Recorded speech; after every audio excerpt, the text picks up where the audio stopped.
मुसळधार पावसामुळे ठाणे जिल्ह्यात 32 एनडीआरएफच्या जवानांची तुकडी तैनात करण्यात आली आहे। एनडीआरएफच्या टीमने 1.5 महिन्यात 200हून अधिक लोकांचे प्राण वाचवले। कडवली फार्म हाऊसमध्ये 156 लोक अडकलेत। सर्वांची सुखरूप सुटका केली आहे। डोंबिवली कंपनीमध्ये स्फोटानंतर लागलेल्या आगीतून अनेकांना मदत करणाऱ्या एनडीआरएफच्या टीमने मुंब्रा टेकडीवर अडकलेल्या 5 मुलांना जीव धोक्यात घालून वाचवले।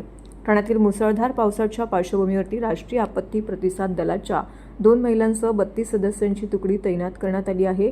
या टीमकडे सर्व प्रकारच्या आपत्तींना तोंड देण्यासाठी लागणारे सर्व साहित्य असून विविध आपत्तीमुळे बाधित झालेल्या लोकांना कसे वाचवायचे आणि त्यांना सुरक्षित ठिकाणी कसे पोहोचवायचे संपूर्ण प्रशिक्षण देण्यात आले आहे। सध्या ही तुकडी ठाणे जिल्हा आपत्ती प्रतिसाद दलाकडे आहे आणि आवश्यकतेनुसार योग्य ठिकाणी पाठवली जाईल। आम्ही तुम्हाला सांगतो की जेव्हा एखादी इमारत कोसळते किंवा भूस्खलन होते तेव्हा एनडीआरएफची टीम ताबडतोब टेकड्यांमध्ये अडकलेल्या लोकांपर्यंत पोहोचते आणि त्यांना मदत करण्यास सुरुवात करते।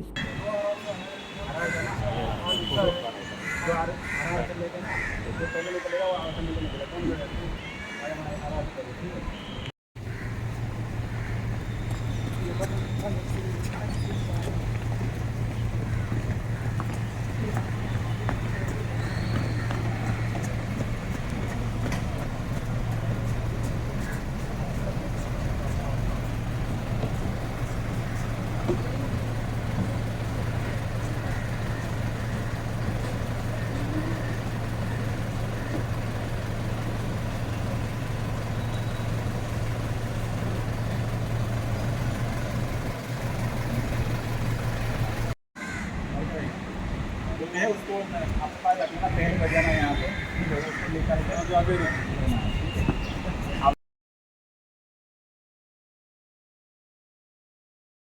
महाराष्ट्रातील भगिनींना आधार देणारी राज्य शासनाची मुख्यमंत्री माझी लाडकी बहीण योजना। या योजनेअंतर्गत अल्प उत्पन्न गटातील 21 ते 65 वयोगटाच्या भगिनींना मिळणार दरमहा 1500 रुपयांची मदत। अर्ज करण्यासाठी 31 ऑगस्ट 2024 पर्यंत मुदतवाढ। कुटुंबाचं वार्षिक उत्पन्न 2.5 लाख रुपयांपेक्षा कमी असलेल्या महिला पात्र। कुटुंबाकडे पिवळं किंवा केशरी रेशन कार्ड असल्यास उत्पन्नाचा दाखला आवश्यक नाही। पांढरं रेशन कार्ड असेल किंवा रेशन कार्ड नसेल तर कुटुंबाचं वार्षिक उत्पन्न 2.5 लाखांपेक्षा कमी असल्याचा दाखला आवश्यक। योजनेसाठीचा ऑनलाईन अर्ज नारी शक्ती दूत ॲपवरून किंवा पोर्टलवर भरता येईल। ज्या भगिनींना ऑनलाईन अर्ज भरता येत नसेल त्यांच्यासाठी अंगणवाडी, ग्रामपंचायत, वॉर्ड ऑफिस, सेतू सुविधा केंद्रामध्ये किंवा आशाताई बचत गटाच्या CRP यांची मदत उपलब्ध। आता आपल्याला अभिमानाने म्हणता येईल, सुखी आणि सुरक्षित आहे माझी लाडकी बहीण।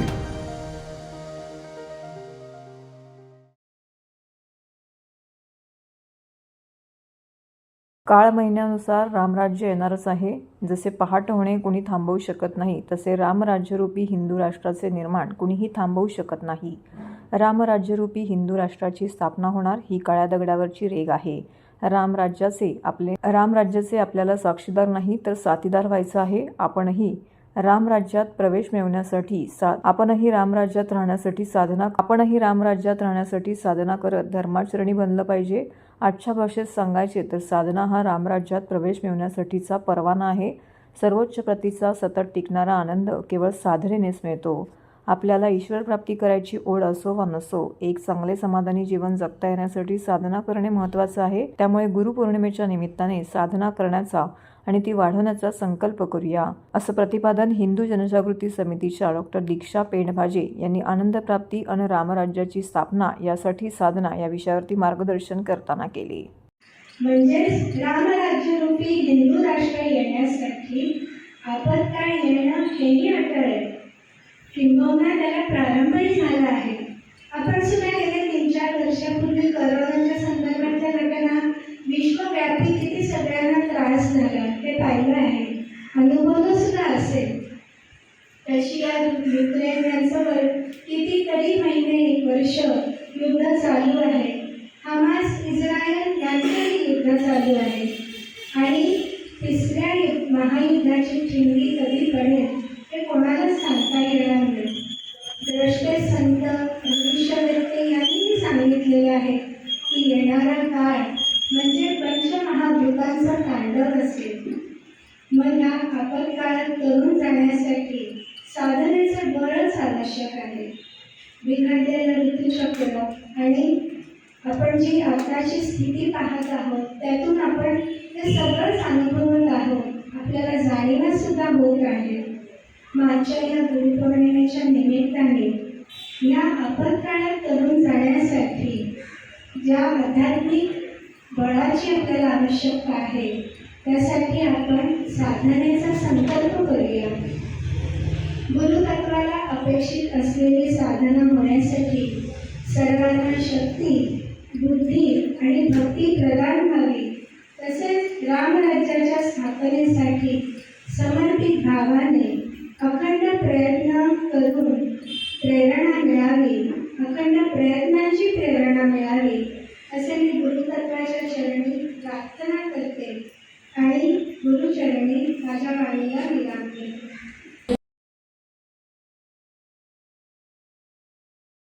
श्री महाविद्यालय घोडबंदरच्या वतीने आषाढी एकादशीचा विशेष कार्यक्रम मोठ्या उत्साहात संपन्न झाला. या दिवशी धार्मिक आणि सांस्कृतिक कार्यक्रमांनी शाळेचा परिसर गजबजून गेला होता.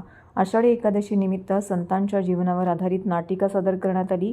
या सोहळ्यामध्ये श्री महाविद्यालय व श्री महा बालनिकेतन या दोन शाळांमधील सुमारे 190 विद्यार्थ्यांनी भाग घेतला होता. दिंडीने कार्यक्रमाची सुरुवात झाली. यावेळी विद्यार्थ्यांनी विविध संतांच्या वेशभूषा धारण करून अभंगांच्या माध्यमातून त्यांचा जीवनपट उलगडून दाखवला. विद्यार्थ्यांनी भजन, कीर्तन, नृत्य आणि संतांच्या जीवनावर आधारित नाटिका सादर केली. विद्यार्थ्यांचे प्रदर्शन अतिशय मनमोहक होते आणि त्यांनी आपल्या अभिनयाने सर्वांची मने जिंकली. तसेच विविध प्रकारच्या संतांच्या वेशभूषा देखील या ठिकाणी मुलांनी धारण करून या कार्यक्रमामध्ये सहभागी झाले होते.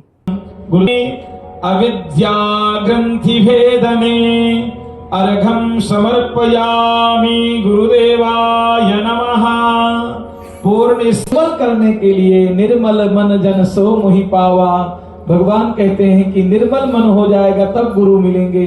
हम अपने जीवन को निर्मल कर रहे हैं, मन को निर्मल कर रहे हैं, बुद्धि को निर्मल के वस्त्रों से अच्छी प्रकार से सुखाएंगे। उस रही है इस रूप धूप हम आपको अर्पण कर रहे हैं। जैसे धूप सुगंधि संसार, क्योंकि माता जी का सूत्र रहा है वसुधैव कुटुंबकम, ये संपूर्ण वसुधा पूरी धरती ही मेरा परिवार है। अमृतधन्यास्मि श्री गुरुदेवाय नमो नमः। दीप अर्पण करेंगे। तमसो मां ज्योतिर्गमय, हे मां, हे जगत की जननी। तो या ब्रह्मवित्तमः ब्रह्म पुण्यांतरासान्तः निरन्तरः इवानलः हरिद्रा कुंकुमं समर्पयामि। गुरुदेव आप हार ग्रहण करिए। ओम एनेन खडलिंग सूत्रेण कृता तत्पर्यामलिको तस्मै श्री गुरुवे नमः। तस्मै श्री गुरुवे नमः। पुष्पमालिकां समर्पयामि। नाना सुगंधि पुष्पाणि यथा काल भवोद्भवः। पुष्पमालां समर्पयेत् बकुला चंपको जाता। पारिजातं यथा पुष्पैः।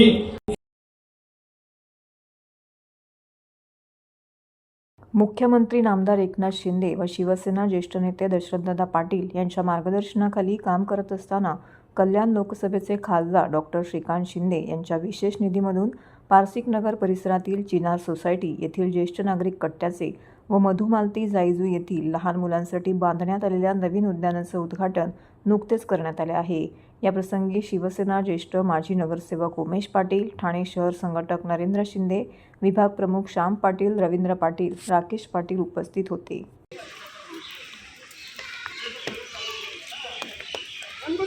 का चालला बाहेर बाहेर जय बरोबर होता तिथे तिथे बरोबर होता।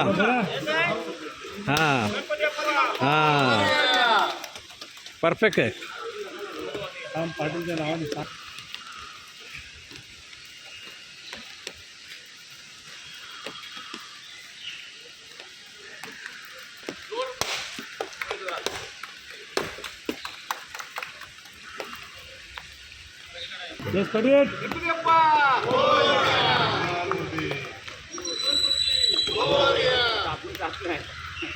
राहू दे राहू दे.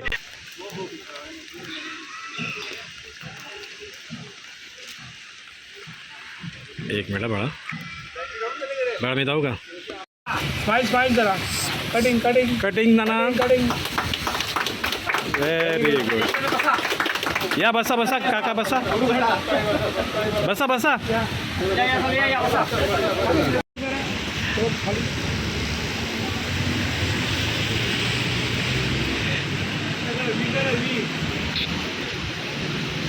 तुम्ही पण गप्पा मारा जरा. तुम्ही कोणी आहे? गटारी वगैरे आली आहे का? आहे की नाही बाळा? देवदर्शन देवदर्शन. आज सर्वांचा पहिल्यांदा मी पाठवा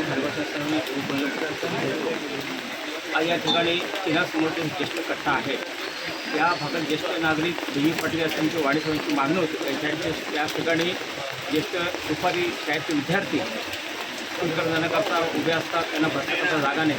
म्हणून आपण या ठिकाणी उद्देश जी बिल्डिंग आहे या ठिकाणी बसून आत्ताच झालेला आहे. मन सर्व आमच्या पक्षाचे कार्यकर्ते आहेत. किनाऱ्यासमोर झालेला आहे. त्या ठिकाणी ज्येष्ठ कट्टा आहे. पुढे उद्यान या भागाच्या बाजूला इमारती आहेत. मधुमती गायत्री किंवा सर्वात इमारती आहेत. या भागाची ज्येष्ठ मागणी होती, नागरिकांची मागणी होती. ते हे या ठिकाणी चांगलं उद्यान आणि लांब न करता उद्यान केलं आहे. आजच्या खरं कार्यक्रम उपस्थित आमचे ज्येष्ठ नागरिक देवी पाटील आहेत, वाणीसाहेब ठाणे अध्यक्ष आदरणीय नरेंद्र शिंदे आहेत, उपप्रमुख रवींद्र पाटील आहेत, अर्चना पाटील आहेत, रचना पाटील आहेत, रेखा आहेत. त्याच्यानंतर आमचे रवींद्र राकेश पाटील आणि बोरा सगळे शाखरगोवाने आमचे सगळे यांनी जो कट्टा म्हणलं आहे ते आमच्या रोहन शिंदे. तर आम्ही आभार एखादा आपल्याला सांगितलेलं की इलेक्शन अगोदर कमेंटमेंट केलेले आपण या भागात ज्येष्ठ नागरिक नागरिकांना आणि त्याच पूर्ण होतात. राज्याचे मुख्यमंत्री आदरणीय एकनाथ शिंदे साहेब असतील, मान्य मुख्यमंत्री राज्याचे या भागातले मान्य खासदार श्रीकांत शिंदे साहेब असतील, मान्य गोपाल लिंगे असतील, शिवसेनेचे उपनेते दशरथ पाटील यांच्या नेतृत्व असताना आपण 100% काम करू शकत नाही. 80% समाजकाम काम केलं जी भावना ठेवूनच या ठिकाणी आज उचलून झालेलं आहे आणि त्याचा आनंद होत आहे. तर आनंद आहे म्हणजे ज्येष्ठ नागरिकांनी दिलासा दिलेला आहे. तर त्यांच्या मागण्या पूर्ण केल्या, ही भावना ठेवूनच काम केलेलं आहे. त्याबद्दल मी सर्वांचा आभारी आहे. गेल्या 2 वर्षापासून आम्ही उमेश नानांच्या मागे लागलो होतो. आमचे नंदनवन संकुलमध्ये जे मुलं येतात, बाहेर जातात शाळेमध्ये, ते बऱ्याच वेळा उन्हामध्ये थांबायचे, पावसाळ्यामध्ये पावसात थांबायचे. तर आमची ही अडचण नानांना सांगितली होती, परंतु मध्यंतरी काहीतरी निधीचं काहीतरी कमतरता असल्यामुळे आम्हाला 1-2 महिन्यानंतर आम्हाला कट्टा नानांनी उपलब्ध करून दिला. त्याच्याबद्दल नंदनवन ज्येष्ठ नागरिक कट्ट्याच्या वतीने मी नानांचे खूप खूप आभार मानतो. राष्ट्रवादी काँग्रेस पार्टीचे राष्ट्रीय अध्यक्ष तथा महाराष्ट्र राज्याचे उपमुख्यमंत्री अजितदादा पवार यांच्या वाढदिवसाचं औचित्य साधून राष्ट्रवादी काँग्रेसच्या कळवा विभाग कार्यालयाचे प्रदेश प्रवक्ते आनंद परांजपे व प्रदेश सरचिटणीस नजीब मुल्ला यांच्या हस्ते उद्घाटन करण्यात आले. तसेच कळवा विभागासाठी नजीब मुल्ला त्यांच्या वडिलांच्या स्मृतीप्रित्यर्थ रुग्णवाहिका लोकार्पण व कळवा मुंब्रा परिसरातील शालेय विद्यार्थ्यांना 3 लाख वह्यांचे वाटप सुरू करण्यात आले. राष्ट्रवादी काँग्रेस पार्टीचे राष्ट्रीय अध्यक्ष तथा महाराष्ट्र राज्याचे उपमुख्यमंत्री अजितदादा पवार यांच्या वाढदिवसानिमित्त कळवा विभाग कार्यालयाचे Ashar Arya cooperative housing society Kharegaon तलावासमोर प्रदेश प्रवक्ते तथा जिल्हाध्यक्ष आनंद परांजपे, प्रदेश सरचिटणीस तथा अल्पसंख्याक विभागाचे निरीक्षक नजीब मुल्ला यांच्या हस्ते उद्घाटन पार पडले. यावेळी नजीब मुल्ला यांनी आपल्या वडिलांच्या स्मृतीप्रित्यर्थ कळवा विभागासाठी रुग्णवाहिका देखील उपलब्ध करून दिली आहे. तसेच कळवा मुंब्रा परिसरातील शालेय विद्यार्थ्यांना 3 लाख वह्या वाटपाची सुरुवात केली आहे. या प्रसंगी माजी नगरसेवक प्रकाश बर्डे, राजेंद्र साप्ते, मंगलताई कळंबे, अनिता गौरी, गणेश कांबळे, उमेश पाटील, माजी परिवहन समिती सदस्य तक्की चेऊलकर, श्याम पाटील, शिवसेना शहर प्रमुख नरेश शिंदे, परिवहन समिती सदस्य नितीन पाटील, मोहसिन शेख, सरचिटणीस प्रभाकर सावंत, रवींद्र पालव, जिल्हा कार्यकारिणी सदस्य सुनील पाटील, विशाल गांगुर्डे, महिला अध्यक्ष वनिताताई गोतपगार, युवक अध्यक्ष वीरू वाघमारे, संदेश पाटील, विद्यार्थी अध्यक्ष कौस्तुभ गायकवाड, सामाजिक न्याय विभागाचे अध्यक्ष मंगेश सूर्यवंशी, अल्पसंख्याक विभागाचे अध्यक्ष हुसेन मणियार यांसह इतर पदाधिकारी व कळव्यातील महायुतीचे घटक पक्षाचे सर्व पदाधिकारी व कार्यकर्ते उपस्थित होते.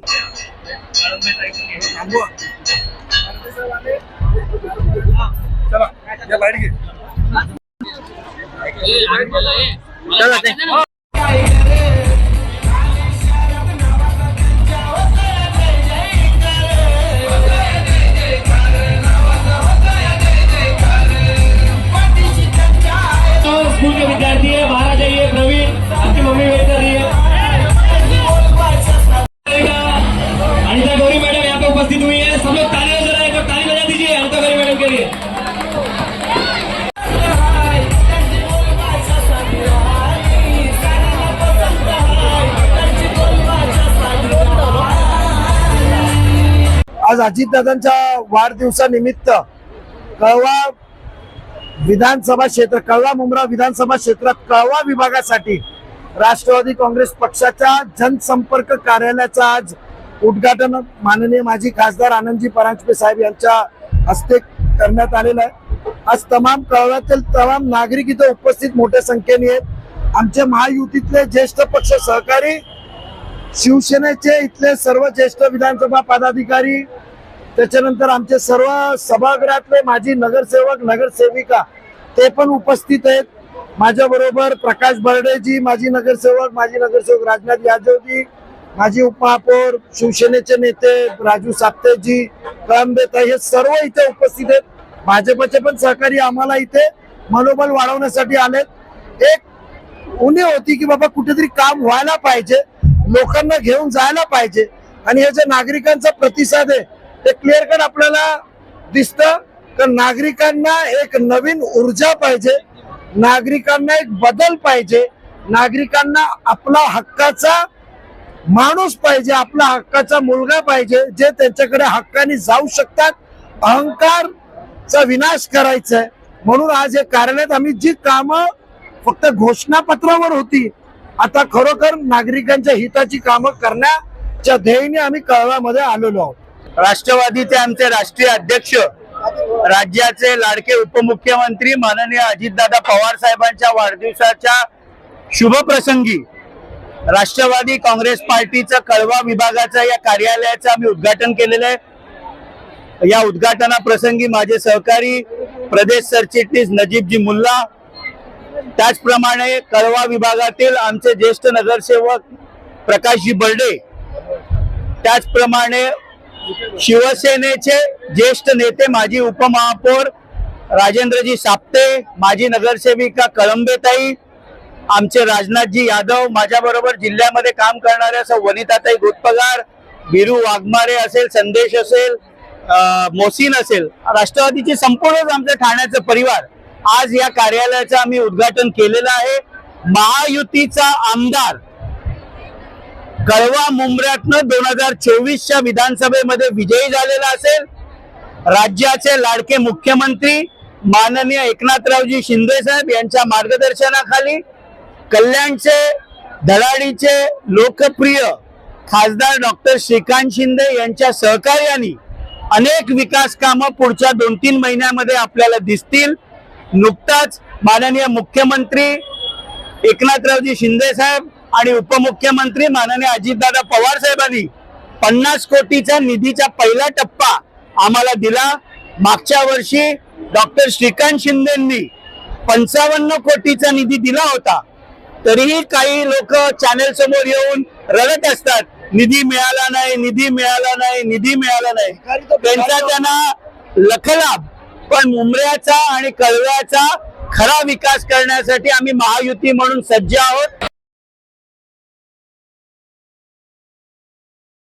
ठाणे महानगरपालिका कार्यक्षेत्रातील ज्या इमारती जीर्ण झालेल्या आहेत अशा अतिधोकादायक इमारती रिकाम्या करण्याबाबत जर प्रकरण न्यायप्रविष्ट असेल तर अशा इमारतींमधील नागरिकांनी पावसाळ्याच्या उर्वरित कालावधीसाठी सुरक्षेच्या दृष्टीने भोगवाटा रिक्त करावा, असं आवाहन आज झालेल्या बैठकीत ठाणे महानगरपालिका आयुक्त सौरभ राव यांनी केलं आहे.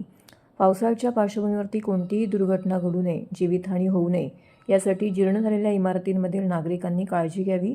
त्यांच्या सुरक्षिततेच्या दृष्टीने हे आवश्यक आहे, असे आदेश मुख्यमंत्री एकनाथ शिंदे यांनी दिले आहेत.